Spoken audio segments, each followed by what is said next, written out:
formar part de la CEIC sobretot és fer xarxa, no? Compartir inquietuds, visualitzar reptes i que puguem sumar esforços plegats amb altres empreses amb les que compartim camí, no? I que tenim moltes coses en comú.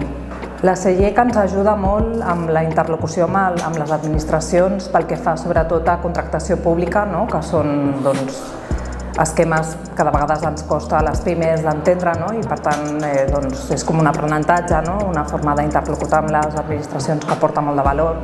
Estem dedicats a espai de migdia, no? Però també volem com explorar altres possibilitats amb les que tenim experiència, que serien casals d'estiu, també extraescolars. Diversificar una mica, no? Per exemple, tenim un projecte que és el Pesa i Pensa, no? Que el que busca és reduir el malbaratament d'aliments i pot ser un servei que podem posicionar perquè tingui com aquesta trajectòria. Pel que fa a la contractació pública, analitzar plegats amb altres empreses, no?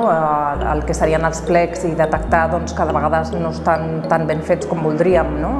Que veus que de vegades es repliquen esquemes però que hi ha com errades, no? Que fan que hi hagi poca viabilitat per pressupostar, no?